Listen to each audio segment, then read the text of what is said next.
"May I have your badge number in the name of your supervisor?"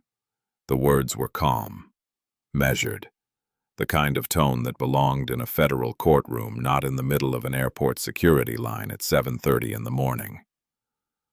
The kind of tone that came from someone who had spent decades in rooms where powerful people tried to make her feel small, and had learned through sheer repetition that silence and stillness were more devastating than any raised voice could ever be. Officer Thomas Garrett heard the question and laughed. Not a nervous laugh. Not a laugh that suggested any uncertainty whatsoever. It was the laugh of a man who had been asked that question before by people he considered beneath him, and who had learned over 17 years that the laugh alone was usually enough to make them back down. He reached for his radio. "I need backup at pre-check lane 4, non-compliant passenger, possibly hostile." The woman standing in front of him did not flinch. She did not step back. She simply waited, her leather briefcase held at her side, her navy suit immaculate. Her eyes steady in the way that eyes become steady when they have witnessed things that cannot be unseen and survived things that cannot be undone. What Officer Thomas Garrett did not know, what he had not bothered to find out before he planted himself in her path and began this particular performance, would have stopped him cold. He did not know that the woman standing before him had spent 24 years as a federal prosecutor before ascending to one of the most powerful judicial appointments in the country. He did not know that she had personally sent 19 police officers to federal prison, not for dramatic crimes, but for the quiet, institutional kind of abuse that gets covered up in incident reports and dismissed at internal affairs hearings. He did not know that her written opinions had reshaped civil rights law in 7 states, that her name appeared in law school textbooks, that she had been confirmed to the federal bench by 91 United States senators because even people who disagreed on almost everything agreed that she was the real thing. He did not know that she had spent her entire career making sure that people exactly like him faced consequences. He thought he was dealing with a civilian who didn't know her place. He was standing in front of the woman who had dedicated her life to ensuring that everyone had a place and that no badge could take it from them. 9 security cameras were running inside Hartsfield-Jackson Atlanta International Airport that morning, and every single one of them was pointed in the right direction. What they captured over the next 11 minutes would be viewed more than 48 million times. It would trigger an FBI investigation, result in federal indictments against 4 law enforcement officers, dismantle an entire airport police department, and produce one of the largest civil rights verdicts in the history of American aviation security. Thomas Garrett had done this kind of thing more than 36 times before and had never faced a single consequence. He had never done it to Renee Caldwell. Thomas Garrett was 43 years old, and 17 years of working airport security had shaped him into something that was less a police officer and more a man-shaped argument for accountability. His uniform was always pressed, always fitted slightly too tight across the shoulders in a way that suggested he wanted people to notice the size of him before they noticed anything else. His face ran naturally toward red, not from exertion, but from the low-grade simmering irritation of someone who treated every interaction as a potential challenge to his authority. His eyes were small and moved quickly the way eyes do when they are always looking for something to be wrong. He had been stationed near the pre-check and priority boarding lanes for the better part of a decade, and he had come to regard that stretch of terminal the way a landlord regards a building as his in some way that no organizational chart had ever formally authored, but that nobody had ever formally challenged either. His colleagues had a nickname for him. They called him the toll booth. It was not a compliment from the people who understood exactly what it meant. In 17 years with the Atlanta Airport Police Department, Thomas Garrett had accumulated 34 formal complaints from travelers. 29 of those complaints came from black passengers or passengers of color. He had been accused of racial profiling, unlawful detention, verbal abuse, and excessive force so many times that the stack of paperwork would have filled a filing cabinet drawer if anyone had ever bothered to keep it organized in a way that suggested it mattered. None of it had ever touched him. There was Dr. Leonard Abrams, a black cardiothoracic surgeon traveling to a medical conference in Boston in the fall of 2019. Garrett detained him for 3 hours in a private screening room based on what the incident report later described as a suspicious behavioral profile. Dr. Abrams missed his connecting flight, missed the opening session of the conference, and missed a phone call from a colleague about a patient who was deteriorating faster than expected. He filed a complaint the following week. It was dismissed within 30 days as lacking sufficient evidence of discriminatory intent. There was Pauline Graham, a black elementary school teacher chaperoning a class field trip to Washington, D.C. Garrett pulled her out of the pre-check line in front of 22 of her students ages 9 and 10 and took her to a private room for what he called enhanced secondary screening. Her students waited in the terminal for 40 minutes without their teacher. She filed a complaint. It was dismissed. There was James Whitfield, a black Army veteran still wearing his unit sweatshirt when Garrett stopped him and spent 20 minutes demanding to know how he had obtained the garment and whether he was actually prior military. Whitfield had served 2 tours in Afghanistan. He filed a complaint. It was dismissed. Every single dismissal landed on the desk of Lieutenant Ray Hollis. Lieutenant Ray Hollis was 52 years old, and he was not a violent man in the way that Garrett was a violent man. He had never grabbed anyone's arm, never raised his voice above a bureaucratic murmur, never done anything that would have appeared clearly wrong on a security camera. He was the kind of corrupt that is far more durable than the obvious kind, the kind that wears the face of reasonable management and does its damage through inaction, through paperwork filed incorrectly, through phone calls, not returned through patterns noticed and deliberately ignored. He had promoted Garrett twice in 17 years, not because of any measurable excellence in policing, but because Garrett had never generated a complaint large enough that it could not be quietly smothered before reaching anyone who might actually do something about it. There was also something else, something that investigators would eventually describe as an informal competition among a group of officers on the early morning shift. The officers called it the redirect count. Whoever managed to divert the most minority travelers away from the pre-check and priority boarding lanes during a single shift earned immunity from weekend assignments for the following week. It was treated as a game. Ray Hollis knew about it. Ray Hollis had never once said a word. The morning of October 14th, Thomas Garrett was wrapping up a double shift he had come in to cover for a colleague who had called in sick, which meant he had been awake for nearly 20 hours and was operating on the particular combination of exhaustion and resentment that tends to make bad judgment feel like good instinct. He was standing at his usual post near the pre-check entrance at the far end of the terminal, watching the morning rush build when he saw Renee Caldwell walk through the main concourse doors. Navy suit, leather briefcase, posture like someone who had never once in her life apologized for taking up space. He made his decision in under 3 seconds. He had not yet looked at her credentials. He had not yet heard her name. He had looked at her face and decided in the way that 17 years of zero accountability had taught him to decide that she needed to be checked. Renee Caldwell was born and raised in Greenville, South Carolina, in a part of the city that sat on the less photographed side of the economic divide, the side where the textile mills were, where the houses got smaller, the further east you went where the streetlights flickered and nobody from the west side of town ever had much reason to visit. Her father, Earl Caldwell, was an electrician. He had worked for that same commercial property company for 22 years, shown up on time every single day, never received a negative performance review, and was passed over for a supervisory position, 4 times each time in favor of men who were younger and less experienced, and who had one thing he didn't have, a thing that was never mentioned in the rejection letters, but that Renee understood by the time she was 10 years old. Her mother, Gloria, taught 3rd grade at the local elementary school for 31 years, at a salary that never kept pace with the cost of anything. She brought stacks of papers home every evening to grade at the kitchen table under the yellow overhead light, and she did it without complaint, because she had decided long ago that the work mattered, even when the recognition didn't.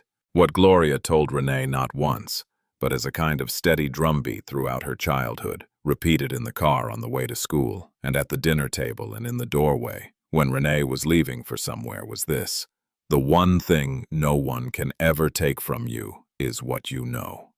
Put everything you have into what you know. Renee had been sitting under the kitchen light one evening, maybe 11 years old, doing algebra homework while her parents watched the evening news when a segment came on about a civil rights attorney who had just won a discrimination case against a city government in Alabama. Her mother looked at the screen and then looked at Renee and didn't say anything, just looked, and that look had carried more information than most speeches ever did. She did not go to Harvard for her undergraduate degree. She did not go to any school whose name would have impressed the parents of her classmates because there were no scholarships large enough coming from where she was coming from for the schools whose names impressed people. She went to a state university in South Carolina on an academic scholarship that covered tuition, but not books, not housing, not the thousand small costs that nobody mentions in the financial aid package. She worked 20 hours a week her entire undergraduate career, made Dean's List every semester, and graduated in 3.5 years. Law school was harder and lonelier in ways she had not fully anticipated. She was in her first-year class at the University of Virginia School of Law, the only black woman in the Monday morning section. Her civil procedure professor had a habit of calling on students alphabetically at the start of each class. Caldwell came early in the alphabet. But somehow she was always called last, a pattern so consistent across a full semester that she had begun to wonder whether it was conscious or simply the unremarkable reflex of a man who had spent 40 years looking past certain people without noticing he was doing it. She kept raising her hand. She answered every question with the precision of someone who had decided that if she was going to be seen last, she would be remembered longest. One afternoon, a professor she had respected pulled her aside after class and told her in a tone meant to sound helpful that she might want to consider county-level prosecution rather than federal work. It would be more realistic, he said, given the competitive nature of federal placements and the fact that she did not have family connections in Washington. She thanked him. She went home.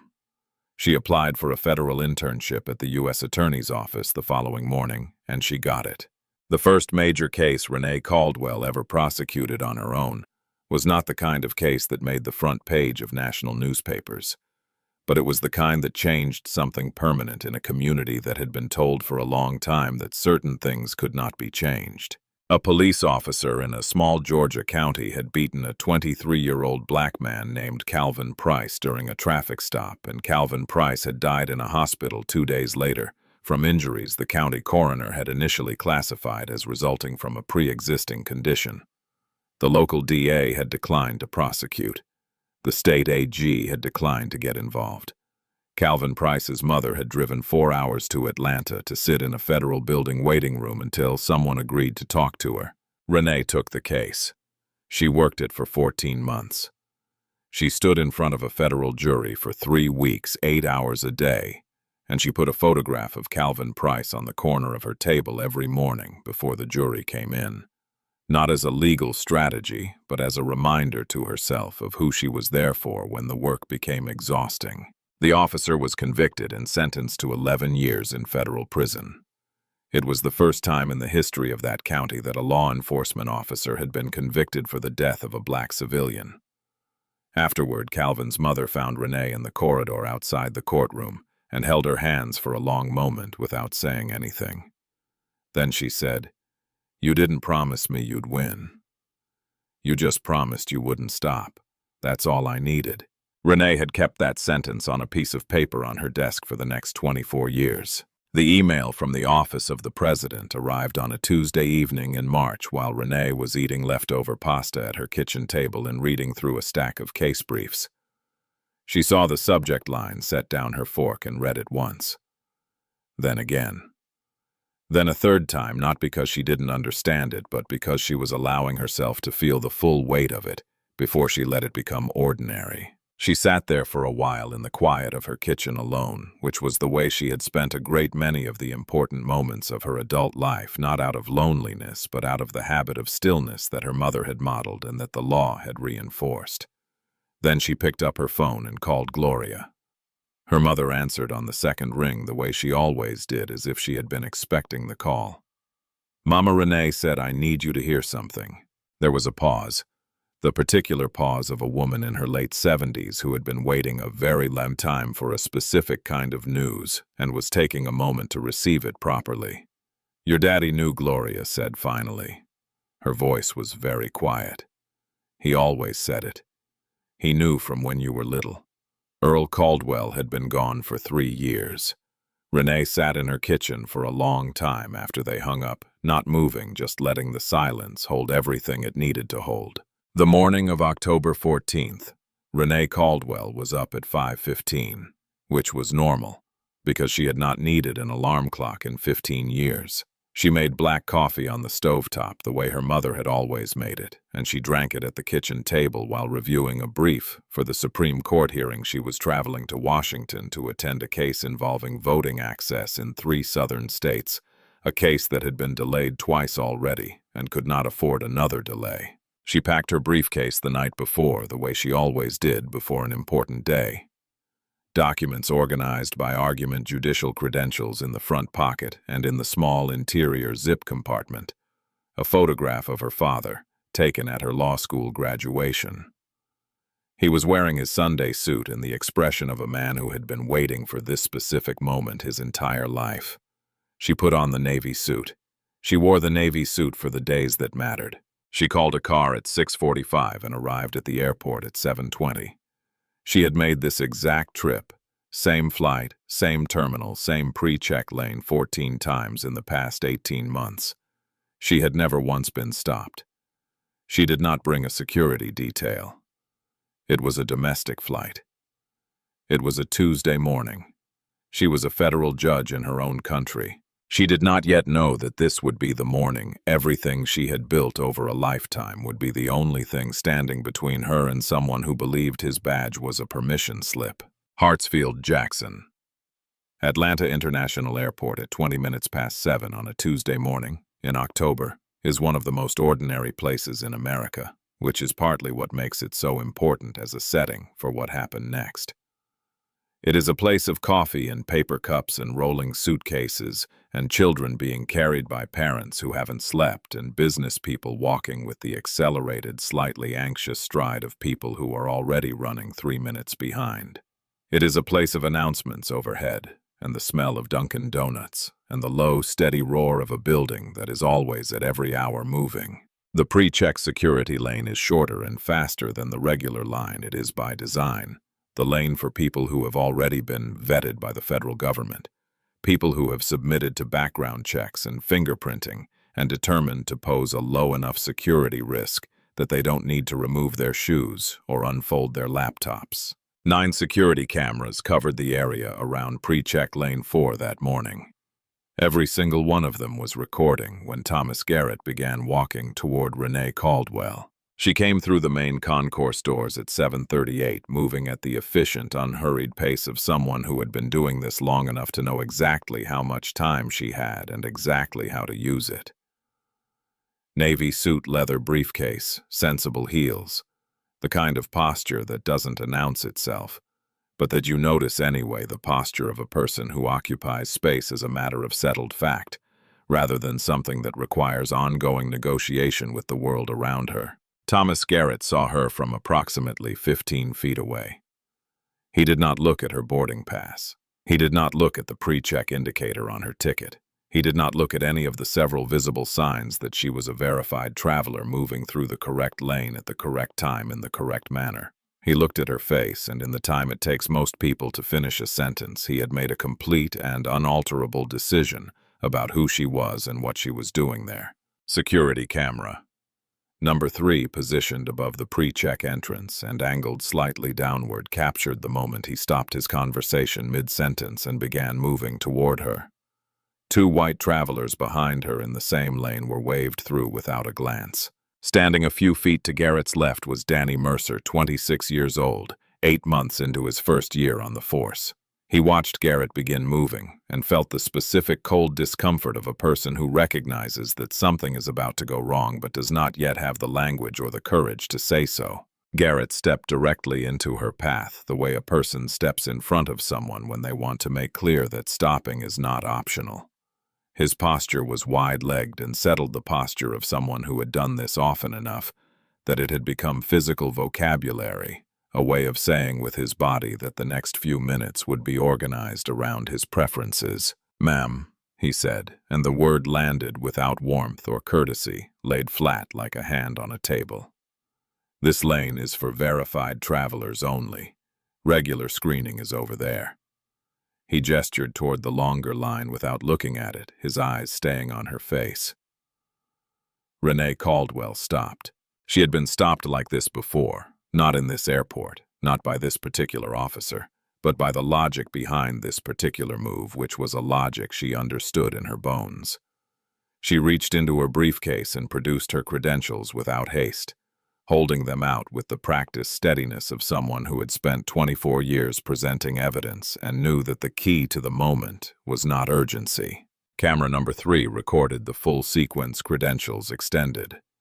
Garrett's eyes moving to them. Garrett's eyes moving away.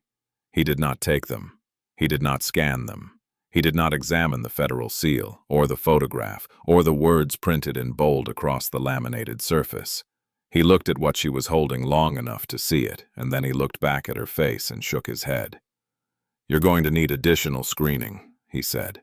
In 24 years of federal prosecution and 9 years on the federal bench, Renee Caldwell had watched hundreds of hours of security camera footage from police encounters, and she knew with the analytical certainty of someone who had turned that footage into evidence and that evidence into verdicts exactly what she was looking at. She was looking at a man who had done this before, many times, confidently, with the ease of someone for whom this kind of behavior had never produced consequences significant enough to modify the behavior.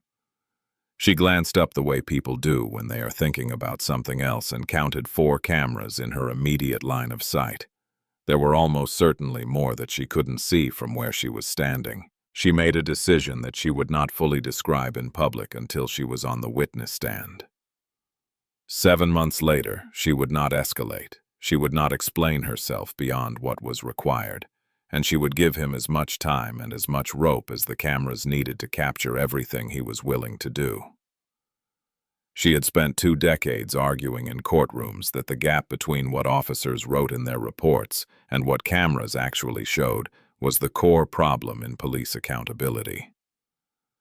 She was not going to let this moment be decided by a report. She stepped out of line as instructed immediately, without protest, without even a pause that could later be called hesitation, and then she asked clearly and calmly and loudly enough for the recording equipment to pick up without any ambiguity for his badge number and the name of his supervisor. The request landed on Garrett the way that kind of request always landed on him, not as a reasonable exercise of a traveler's rights, but as an act of defiance that required immediate rebalancing. He reached for his radio and called for backup, describing Renee as non-compliant and possibly hostile. She had stepped out of line when he asked. She had kept her voice level. She had her hands visible at her sides. The only thing she had done that could by any reasonable interpretation be called non-compliant was ask him a question he didn't want to answer. "Hands on the wall," he said. "You're getting a pat-down." She asked on what grounds. It was a simple question. It was the right question. It was the question that any attorney, any citizen with a basic understanding of the Fourth Amendment, any person who had ever sat through a civics class would have asked in that exact moment. Because a pat-down requires a legal basis, and legal bases need to be stated. Garrett did not answer it. Instead, he stepped closer. Not the closing of distance between 2 people having a conversation, but the deliberate invasion of space that is designed to trigger the fear response to make someone step back to re-establish the physical hierarchy that her question had briefly disturbed. Around them, the ordinary morning airport had gone quiet in a 10-foot radius. A woman in her mid-40s had stopped walking and was standing very still. A man in a business suit had reached into his jacket pocket, not for a phone, not yet, but with the look of someone calculating whether the moment had arrived. Danny Mercer had been on the job for 8 months, which was long enough to understand how the culture worked and not yet long enough to have fully surrendered to it. He had grown up in Decatur, Georgia, gone to Georgia State on a partial scholarship, joined the airport police because a recruiter came to his college job fair, and the benefits were good, and he had thought with the specific idealism of someone who had not yet had it tested that keeping people safe sounded like meaningful work. 8 months with Thomas Garrett had done something to that idealism, not erased it but pushed it into a corner where it watched things happen and wasn't sure what it was allowed to do. He was watching now. He saw the credentials Renee had extended, had seen them clearly enough to make out the federal seal, the blue border, the words in large type across the face of the laminated card. He knew in the way that a person with functioning eyes and a functioning mind knows a thing what those credentials almost certainly said. He took a half step forward. "Garrett, maybe we should." Garrett cut him off without looking at him, a single dismissive word, and Mercer stopped moving. He would live with that stopped movement for a long time. Marcus Webb was 58 years old and had spent the better part of 3 decades practicing civil rights law in Atlanta, before his knees and his cardiologist together convinced him that retirement was not optional. He was traveling to his daughter's home in Philadelphia for her birthday, running slightly late carrying a carry-on and a garment bag, and he had been standing in the pre-check line long enough to have watched the entire exchange from the beginning. He pulled out his phone. He did not announce what he was doing. He did not ask permission. He simply raised the phone and began recording, positioning himself at an angle that would capture both Renee's face and Garrett's hands because he had spent enough years looking at evidence to know what angles mattered. On the other side of the security barrier, Sandra Ortiz, 44 years old, a high school English teacher from Marietta traveling to visit her sister, had also stopped. She had seen something like this happen to her brother 12 years ago in a different city in a different airport, and she had not had a phone in her hand then, and she had never forgiven herself for it. She had her phone out before Garrett's hand moved. Renee looked at Thomas Garrett with the particular quality of attention that she had developed over 2.5 decades of watching people in situations where they were either telling the truth or they were not, and she could see with complete clarity what kind of situation this was. She spoke clearly and at a volume that was neither shouting nor private, the specific calibration of someone who understood that the words needed to be heard by everyone in a 10-foot radius and recorded by anything capable of recording sound, because these words were going to matter, later in ways that this man did not yet understand. She identified herself as a federal circuit court judge. She stated that she had complied with every instruction. She stated that she was requesting his badge number and supervisor's name, as was her legal right. She stated all of this in the calm, sequential manner of a person constructing a record, because that is exactly what she was doing. Garrett's response was not a refusal exactly. It was something colder than a refusal. It was the response of a man who had already decided that whatever she said next, it would not change what he was about to do. He said something in the flat, dismissive register of a person for whom her words had not even fully registered as words, just as noise coming from someone who had not yet learned to be quiet when he told them to. The mask in that moment came all the way off. The cameras recorded every pixel of what it revealed underneath. There is a specific kind of human movement that tells you a decision has been made before the conscious mind has finished processing it. The slight forward lean of the torso. The hand rising from the belt, not to gesture, but to take the weight. Shifting to the front foot in the way that weight shifts before impact, rather than before communication. Renee saw it. She had 1 second, maybe 2, and she used them to say clearly and loudly enough for every microphone in the vicinity, "I am complying. My hands are visible. I am not resisting." Garrett's hand closed around her upper arm, not lightly. Not with the careful, measured contact of an officer conducting a lawful, controlled detention. His fingers wrapped around her arm above the elbow with a grip that security camera number 5 would later show in slow-motion court replay, applying pressure visible in the compression of the fabric of her sleeve. Around them, people had stopped entirely. Marcus Webb's phone was up and steady. Sandra Ortiz had moved 3 steps closer to get a better angle. A TSA officer 30 feet away had looked up from her workstation at the shift in the ambient noise of the terminal. Renee Caldwell's credentials were still open in her other hand. The photograph on the laminated surface was looking up at the ceiling. The federal seal was catching the overhead lights. Garrett had not looked at them. What happened in the next 8 seconds was captured from 4 separate camera angles, and the composite picture they produced, which would later be assembled by FBI forensic technicians, into a synchronized multi-angle video that the federal prosecutor would play for the jury, without commentary. Letting it simply run was unambiguous in every detail that mattered. Garrett pulled her arm with enough force to rotate her body. The motion was not a guidance, it was a yank, the difference made unmistakable by the physics of how her body responded. The forward stumble that was not a voluntary step, but a reaction to momentum that was not her own. Her face met the edge of the metal screening table. The sound was audible on the recording. Not a loud sound, a brief hard contact, the sound of bone and cartilage meeting stainless steel at a speed that left no room for adjustment. Her glasses shattered on impact, and a fragment caught the skin beneath her left eye, opening a cut that began bleeding immediately, bright red against the silver surface of the table visible on camera. Number 2 in the kind of detail that makes people in courtrooms look away. Her right shoulder was wrenched backward as Garrett maintained his grip during the forward motion, and the joint caught between 2 forces moving in opposite directions, separated partially. The pain was immediate and sharp and radiated from her shoulder down the length of her arm in a way that made it difficult to catch a full breath. Garrett planted his knee in her upper back and applied his weight. He was leaning down close, and the microphone on camera number 6 captured what he said next. 2 sentences spoken in the satisfied, unhurried tone of a man who believes with complete confidence that he is in a room with no consequences. He said the first sentence in the ordinary voice of someone stating a fact that has already been established, the voice of a man for whom this was not an incident but a routine, a pattern repeated so many times it had lost any sense of exception. He was not angry when he said it. He was not even particularly engaged.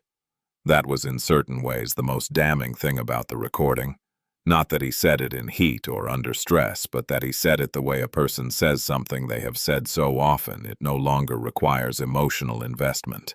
The second thing he said when Danny Mercer once again attempted to step forward and say something was directed at his partner.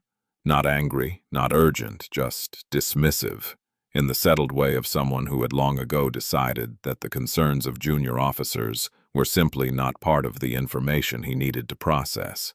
"I know how to handle these situations," he said. 7 audio capture devices in the vicinity recorded the sentence. The plural of situations, not this situation, but these situations would be quoted verbatim in the federal indictment. He did not put the handcuffs on because she was resisting. She was not resisting. Every camera in the vicinity, and there were 9 of them, documented a woman who had kept her hands visible from the moment the encounter began, who had not raised her voice above a conversational level, who had not made a single physical movement that was not either instructed or involuntary. He put the handcuffs on slowly with the particular deliberateness of someone who was not hurrying toward a lawful purpose but savoring the exercise of something else entirely. He tightened them past what was necessary, a fact that the bruising on her wrists would confirm for the medical examiner who photographed them 40 minutes later, and that the jury would hear about from a use-of-force expert who had trained law enforcement officers for 22 years. Renee Caldwell's briefcase lay on the floor nearby. Her federal judicial credentials were still visible on the ground where they had fallen when the briefcase was knocked from her hand, the photograph facing upward, her face looking toward the ceiling of an American airport, while she lay face down on a metal screening table with her hands cuffed behind her back. Marcus Webb had been a civil rights attorney for 27 years before he retired, and in those 27 years he had handled 41 cases involving law enforcement misconduct, appeared in federal court in 11 states, and reviewed more security camera footage of police encounters than he could calculate.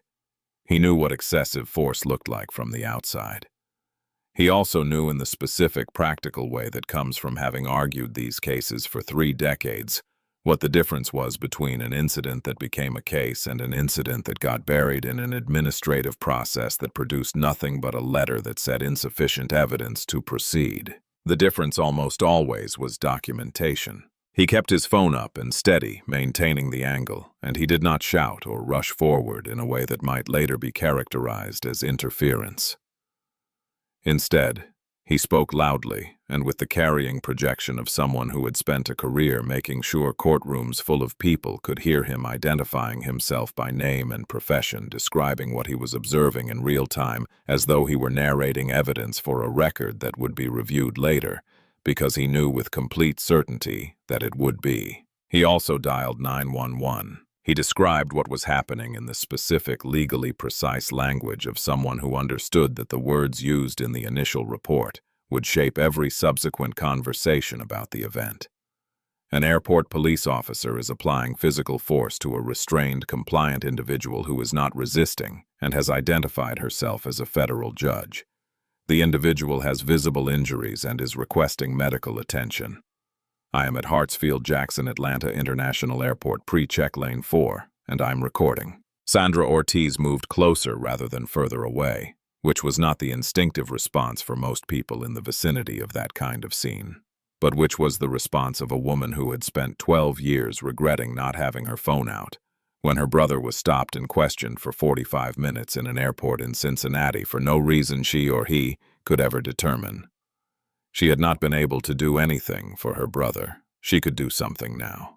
Her footage captured a slightly different angle than Marcus Webb's lower wider, including the floor where Renee's credentials lay open, and also capturing the faces of the dozen or so bystanders who had stopped moving entirely, their expressions running along a spectrum from shock to recognition, to the particular, specific kind of grief that black travelers in particular seemed to carry in their faces in that moment. A TSA supervisor named Dolores Hampton heard the sound of breaking glass from across the checkpoint and moved toward it with the purposeful stride of someone who did not yet know what she would find, but knew that the sound of breaking glass inside a federal security facility was not something she could pretend she hadn't heard. She knelt, picked up the judicial credentials from the floor, read them, and went entirely still. Chief Roger Dunn was in his second-floor office reviewing staffing schedules for the holiday travel season when the first call came in from Dolores Hampton, whose voice carried the specific quality of someone who is trying to sound controlled while processing something that is making control very difficult. The second call came 40 seconds later from the airport authority's director of operations, whose voice carried no such attempt at control.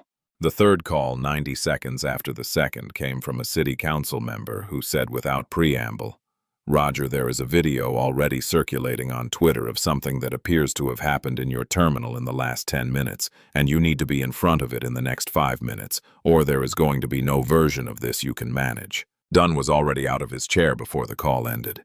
He was not running toward the scene because he was appalled by what had happened. He was running because he understood with the calculating instinct of someone who had spent 20 years learning how to keep things quiet that this particular thing had already gotten very, very loud. He pushed through the perimeter of people who had gathered, not a crowd exactly, but a dense, silent cluster of travelers who had stopped being travelers and become witnesses, and what he saw first was not a person but a scene. The metal screening table with the dark mark on its surface, the shattered glasses on the floor, the scattered documents, the open briefcase on its sitting. Then he saw Renee sitting on a metal bench nearby. Her right arm held at the unnatural angle of a shoulder that has been forced beyond its range, a paramedic applying gauze to the cut below her left eye. And then on the floor, 2 feet from where the briefcase lay, he saw the credentials. He picked them up the way you pick something up when you are not yet sure what you are picking up, but your body has already registered that it is important. He looked at the photograph. He looked at the woman on the bench. He looked back at the photograph. Then he began reading. The first thing he read was the name, Renee M. Caldwell. It didn't land immediately. There are a great many people named Renee Caldwell in the world, and his mind had not yet made the connection. He read the next line, United States Circuit Judge, 11th Circuit Court of Appeals. The floor did not literally tilt, but something in Roger Dunn's body registered a shift in what was stable and what wasn't. the way your inner ear registers a change in elevation before your conscious mind fully processes it. He read the next line. Appointed by the President of the United States. Confirmed by the United States Senate. The color left his face with the completeness of a tide going out not gradually but all at once, leaving behind a pallor that one of the bystanders would later describe in her statement to investigators as the look of a man who has just opened a door he cannot close again. He looked up at Renee on the bench. She was looking at him with an expression that he would later describe in his own statement as like, "She knew exactly what I was thinking and had already decided what she was going to do about it," which was... It turned out an accurate read of the situation. He looked at the 9 cameras. He looked at the people with phones. He looked at the open briefcase and the scattered documents and the blood on the screening table. And then he turned to look at Thomas Garrett, who was standing nearby, with the loose, satisfied posture of a man waiting for his chief to tell him he had done good work. And Roger Dunn looked at him with an expression that Garrett had never seen on Dunn's face before. An expression that took Garrett several seconds to identify as something close to terror, and several more seconds to understand was not terror of the situation. It was terror of him. Garrett walked over and began explaining. He used the language he had used 34 times before when supervisors had come to check on his work. Calm, organized, sequential. Non-compliant. Possible security threat. Refused lawful orders. Had to use necessary force to detain. Dunn was not looking at him. Dunn was looking at the credential in his hand, then at the cameras, then at the 24 people with phones, then at Renee on the bench, and then back at the credential, cycling through all of these things in the way a person cycles through an inventory when they are trying to calculate whether there is any version of the next few hours that does not end in catastrophe. Garrett stopped talking. In his 17 years working for Roger Dunn, he had never seen Dunn not respond when he finished a sentence. The silence that followed the end of his explanation was a different kind of silence than he had encountered before, and something in the back of his mind, some animal part that had been dormant for 17 years of consequence, free behavior, began very quietly to sound an alarm. Dunn said 4 words very quietly without looking up from the credential. "Take the cuffs off."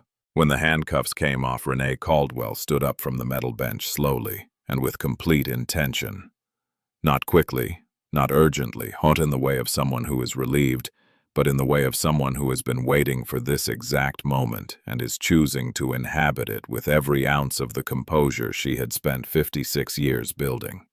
She took her credentials from Dunn's hand without a word. She smoothed the front of her jacket with her left hand.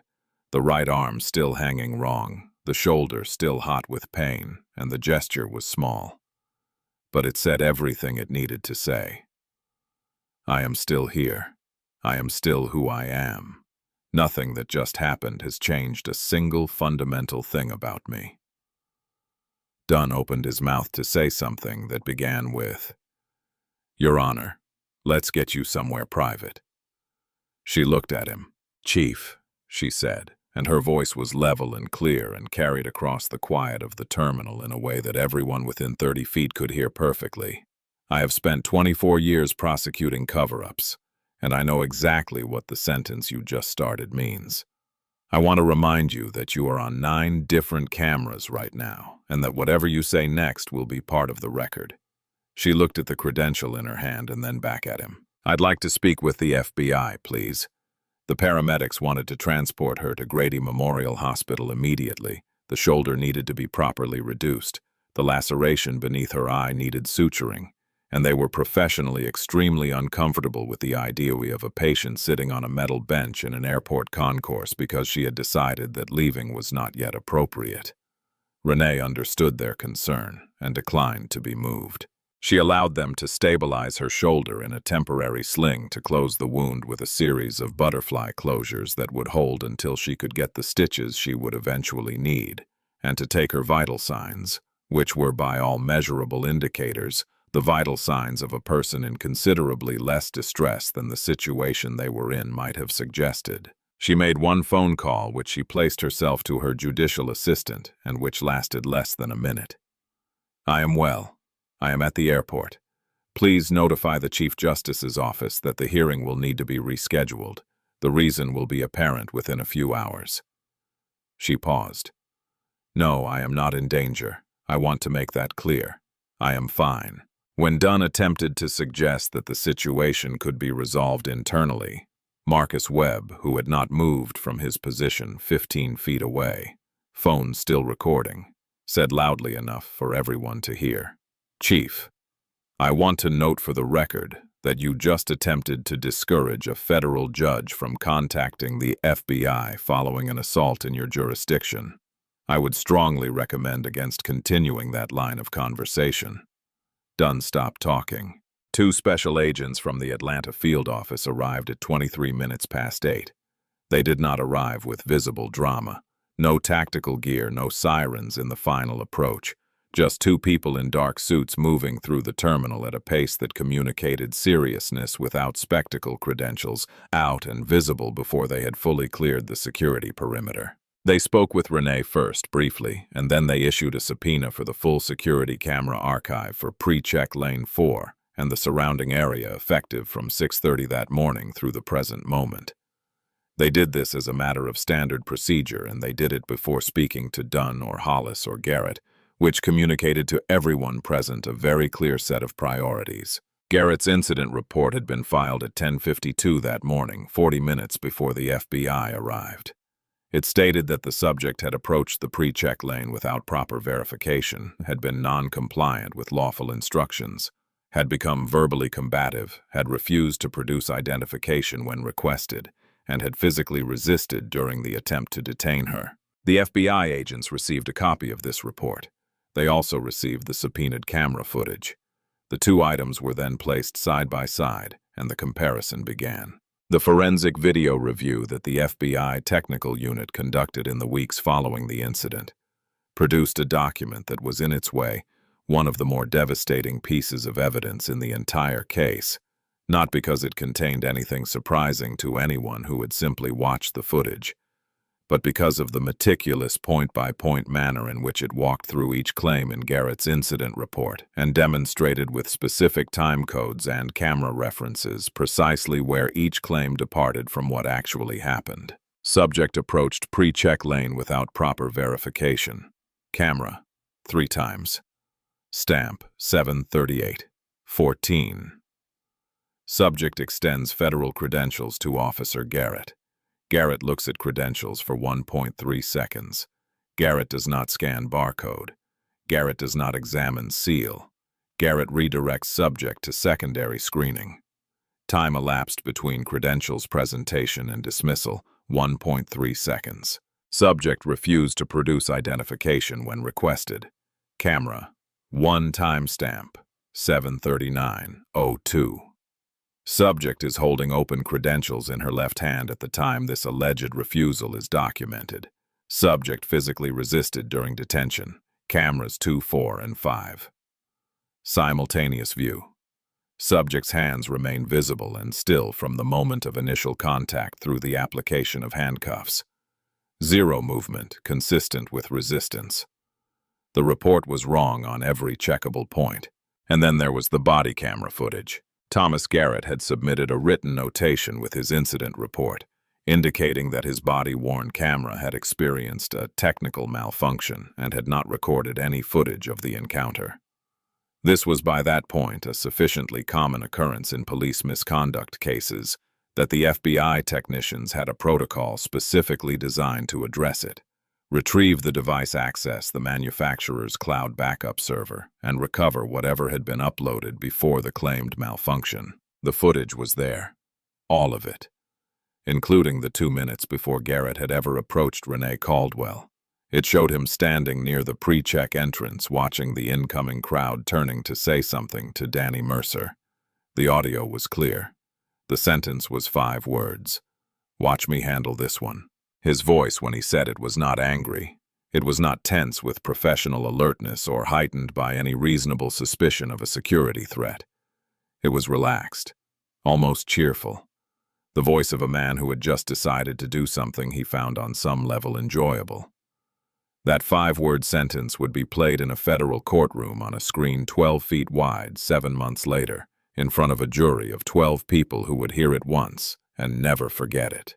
The federal grand jury convened on the first Monday of December, 6 weeks after the incident in a courthouse in downtown Atlanta, and the proceedings lasted 4 days, which, for anyone familiar with the pace of federal grand jury investigations, communicated something significant about the strength and organization of the evidence the government had assembled.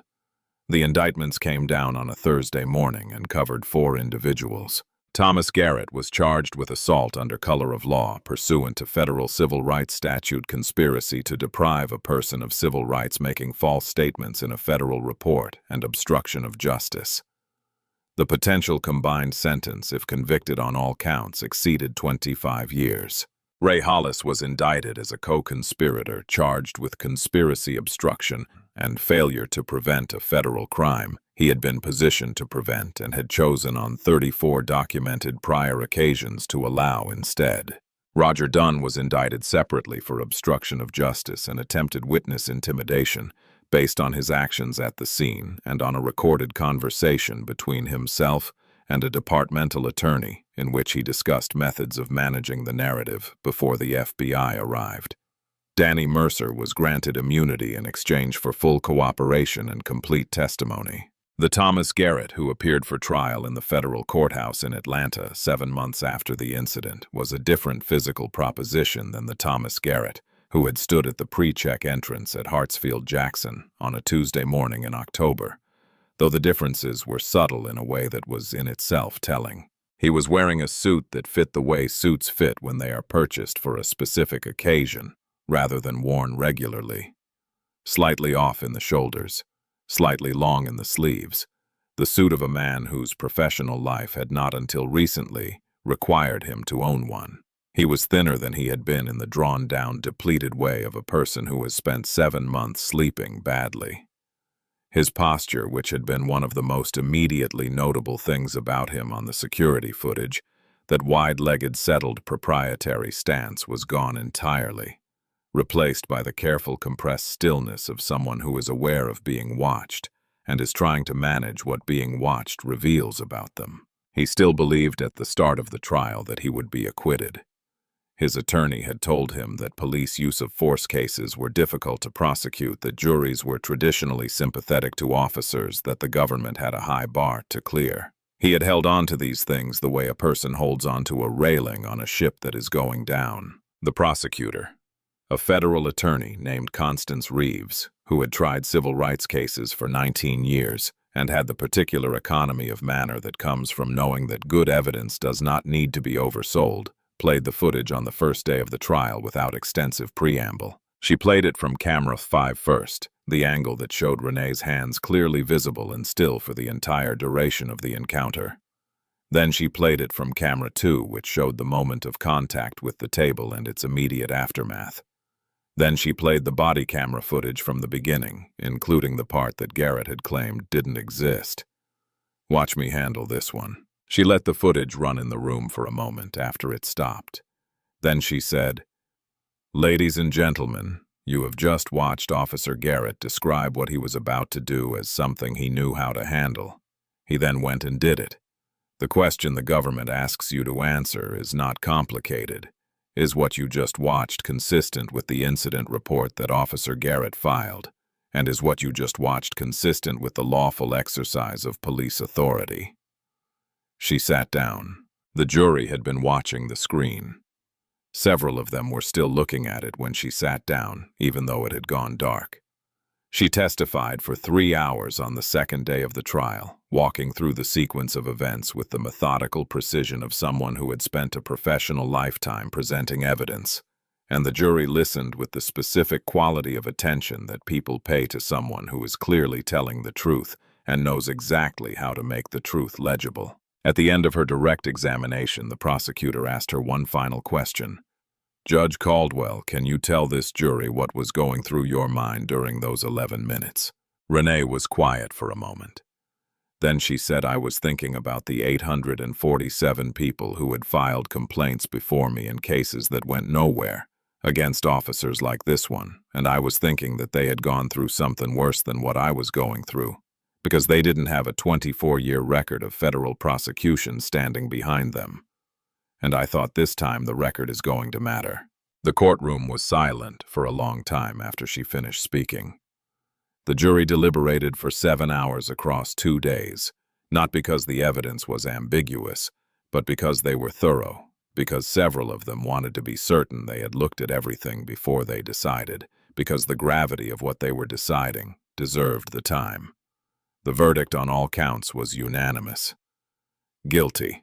At sentencing, the federal judge addressed Thomas Garrett directly and at length before announcing the sentence, speaking about the specific nature of the betrayal involved when a person entrusted with protecting the public uses that trust as a weapon against the people they were sworn to protect, and about the particular damage done when the mechanism designed to catch and correct that kind of betrayal is itself corrupted by the same people who are supposed to operate it.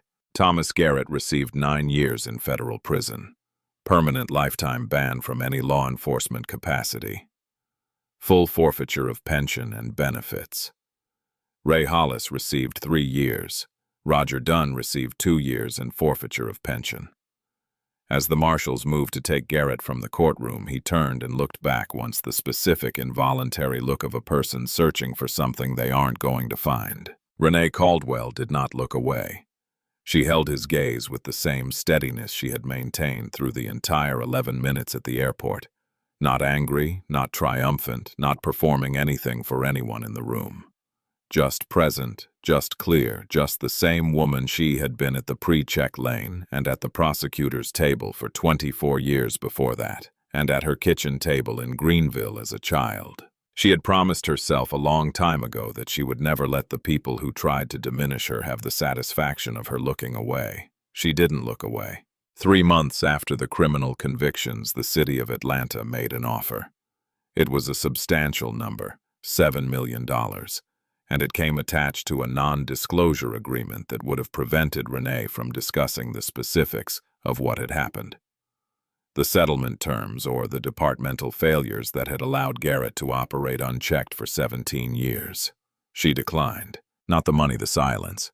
She said through her attorneys that she would accept a settlement that included 4 non-negotiable components: a full public acknowledgement of wrongdoing by the department and the city, a complete overhaul of the complaint review process with civilian oversight, the reopening and proper review of all 34 prior complaints against Garrett, and the establishment of an independent monitoring body with genuine authority to investigate misconduct without departmental interference. The city said no to the terms. The trial proceeded. 3 weeks of civil proceedings produced a record of institutional failure that went beyond Thomas Garrett and beyond the airport police department and reached into the administrative structures of the city itself. The ways in which a complaint process can be designed, not through any single malicious decision, but through years of accumulated choices about staffing and oversight, and what gets prioritized to produce outcomes that look like negligence, but function like policy. 847 formal complaints had been filed against Atlanta airport police officers in the 10 years preceding Renee's case. 93% of those complaints involved passengers who were Black or from other minority communities. Not one complaint had been sustained. Not one officer had received formal disciplinary action as a result of a traveler's complaint. An expert witness in organizational behavior testified that the probability of those numbers occurring by random chance, absent some deeply embedded pattern of discriminatory application of authority, was statistically negligible, less than a fraction of a single %. The jury understood what that meant without needing the mathematics explained any further. 19 former victims of Garrett specifically came forward to testify, not as a group but individually, one at a time, each telling a specific story on a specific day. Each face added to the record of what 17 years of zero consequences actually looks like when you count the people it touches. The civil jury awarded $18.7 million, the largest civil rights verdict against an airport police authority in American history at the time of the ruling. The city did not appeal. The settlement terms, in addition to the monetary award, included every structural requirement Renee had originally demanded, plus a 10-year federal consent decree requiring Department of Justice oversight of all complaint procedures. The Atlanta Airport Police Department was disbanded and rebuilt from the ground up under new leadership, with new hiring criteria, mandatory training in use of force standards and implicit bias, and a civilian oversight board with actual investigative authority. Renee used a significant portion of her personal settlement to establish the Caldwell Access Initiative, a nonprofit providing free legal representation to victims of racial profiling at transportation facilities, airports, train stations, bus terminals. In its first year, the initiative took on more than 180 cases across 20 states. Danny Mercer resigned from the Airport Police Department 2 weeks before the criminal trial began. He gave full testimony not because he had been courageous on the morning of October 14th, but because he had made a decision in the months that followed, that he was not willing to let his silence on that morning be the thing that defined what he did next. He enrolled in law school at night, working days in a legal aid office. He sent Renee a letter before his first semester began, which she read once and kept. She wrote a letter of recommendation that did not excuse what he had failed to do but spoke clearly about what he had chosen to do when choosing had become genuinely difficult. Sometimes the most honest thing you can say about a person is that they got there late and they got there anyway. Hartsfield, Jackson, Atlanta. International Airport. A Wednesday morning in December, 2 years and 2 months after the morning that changed everything. The holiday travel season had just begun, and the terminal was full in the particular dense, purposeful way of airports in mid-December. Families with too much luggage, children running in small circles around parents who were simultaneously checking boarding passes and managing everyone's coats. The low, steady roar of 10,000 separate itineraries converging on the same set of gates. Renee Caldwell moved through the pre-check entrance at 7:25, which was exactly when she had planned to arrive because she still planned her airport arrivals down to the minute and probably always would. The credentials were in her briefcase. The navy suit was pressed. There was a small photograph of her father in the interior zip compartment, the same photograph that had been there the last time. A TSA officer glanced at her boarding pass and waved her through. Nobody stopped her. Nobody asked her a question she hadn't been asked for a reason. Nobody looked at her face and decided in 3 seconds that she needed to be checked. She walked to the place where the old screening table had been. The area had been redesigned and the renovation that followed the department's dissolution opened up, made lighter, and she stood there for a moment, just a moment, and let herself be in it.